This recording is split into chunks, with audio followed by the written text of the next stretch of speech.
تا به حال به این موضوع فکر کردید که چرا وقتی که عصبی هستید احساس میکنید دستاتون سرد شده، یخ کرده و یا اینکه عرق میکنه، یا مثلا توی وقتی که توی یک موقعیت استرس‌زا هستید، مثلا دارید یک امتحان رو میخواید بدید یا با رئیستون دارید صحبت میکنید، احساس میکنید که معدتون به هم ریخته.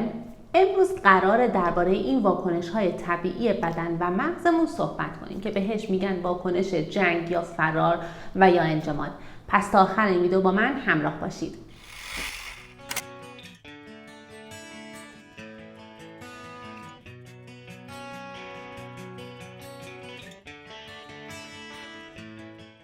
سلام، من رضوان شکارچی هستم، روانشناس، سکس تراپیست و زوج درمانگر و به کمک این ویدیوهای آموزشی به شما کمک میکنم که زندگی بهتر و لذت بخشتری داشته باشید. با توجه به اینکه درخواست‌های شما قرار شد که از این به بعد علاوه بر ویدیوهایی که در حوزه ارتباطات جنسی هستند، درباره واکنش‌های دیگه بدنمون، در واکنش‌های دیگه روانشناختی هم صحبت کنیم. پس از امروز ما استارت این گزینه رو هم زدیم. مثل همیشه اگر دوست داشتید که در اینستاگرامم همراه من باشید، آیدی اینستاگرامم این پایین میبینید، این ویدیو رو لایک کنید و اگر دوست دارید حتما کانال من رو سابسکرایب کنید و با دوستانتون به اشتراک بذارید. این پاسخ جنگ و گریز رو در واقع بدن ما یک واکنش شگفت انگیز برای کمک به حفظ ایمنی و توسعه ما داره. در واقع هزاران سال هستش که بزرگترین چالش انسان‌ها حفظ بقاشون بوده. باید از زمانهای قدیم نگران حیوانات وحشی می بودن، جنگ بین قبایل می بوده و یا ترس از ارتفاعات و دیگر خطرات طبیعی که همیشه همراه انسان‌ها بوده. بنابراین بدن ما یک روش غریزی رو برای حفظ ایمنی ما توسعه داده. متاسفانه یا خوشبختانه در دنیای امروزی ما به اندازه زمانهای گذشته با این خطرات واقعی و فوری مواجه نیستیم. بنابراین اغلب این واکنش ها ما رو ناراحت میکنن. وقتی که ما با یک خطر واقعی و فوری مثلا یک حیوان وحشی مواجه میشیم، غرایز ما کنترل اوضاع رو به دست میگیرن و سه واکنش اصلی رو از خودش نشون میدن: جنگ، فرار، انجماد. در واقع این سه واکنش به صورت کاملا طبیعی رخ میده و اصلا حتی نیازی برای اینکه بخوایم درباره اون فکر کنیم نداریم توی اون لحظه و این واکنش ها در واقع بخش تفکر ما رو خاموش میکنه. توی این موقعیت در واقع قسمت جلویی مغز ما که بهش قشر پیشانی میگن که مسئول تفکر، کلمات و برنامه ریزی هستش خاموش میشه و قسمت پشتی مغز ما که واکنشی و غریزی هستش فعالتر میشه که این میتونه بسیار مفید باشه که اگه با یک مشکل واقعی مثلا مواجه شدن با یک حیوان وحشی باشیم. چرا که اگه بخوایم تو اون موقعیت وقت بذاریم و فکر کنیم که ببینیم حرکت بعدیمون رو چیکار کنیم و برنامه ریزی کنیم، خب احتمالاً توسط اون حیوان وحشی خورده میشیم.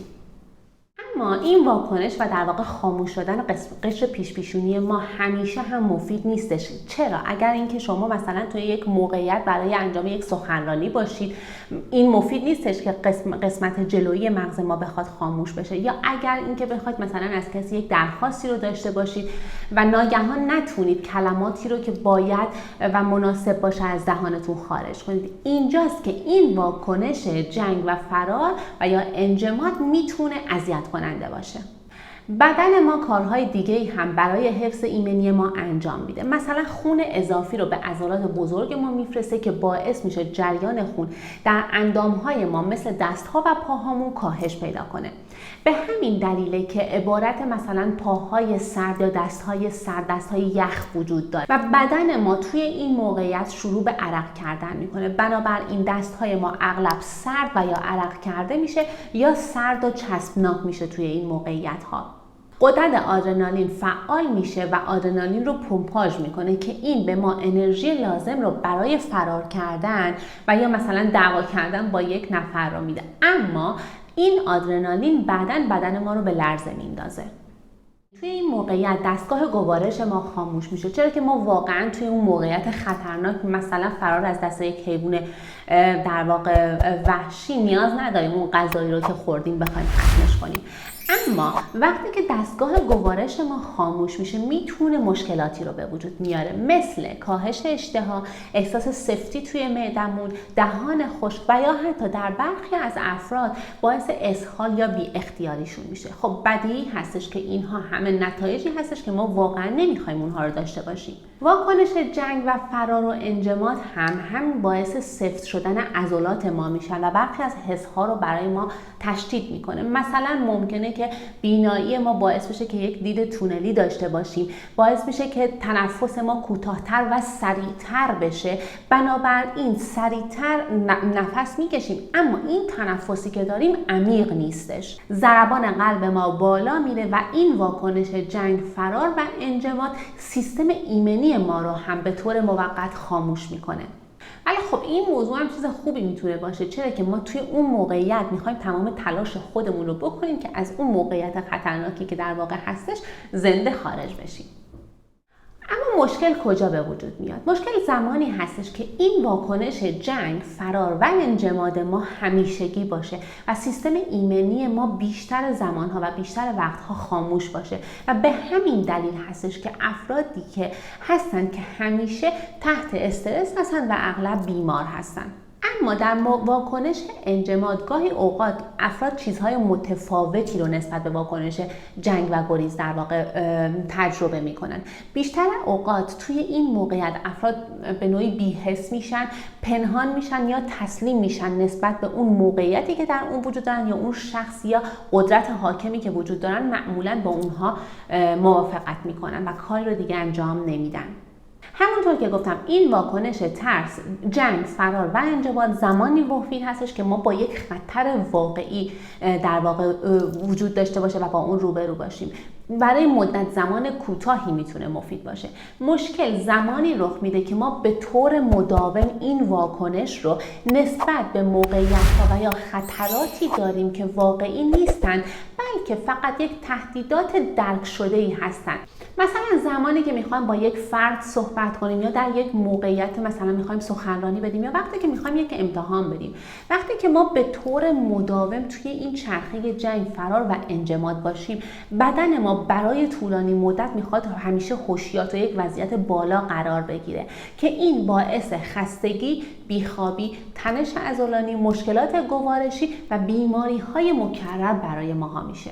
توی این ویدیو فقط میخواستم یک توضیح کلی درباره واکنش بدنتون به شما بدم.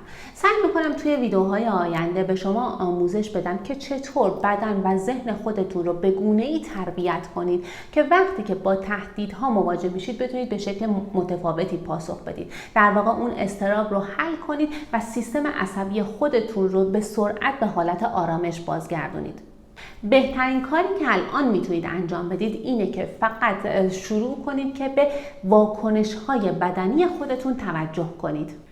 وقتی که توی این موقعیت قرار میگیرید، وقتی که وارد حالت در واقع جنگ، فرار و یا انجماد هستید، توجه کنید ببینید چه اتفاقی داره توی اون لحظه برای شما میفته و یک برچسب به اون بزنید. مثلا بگید الان دارم واکنش جنگ رو تجربه میکنم.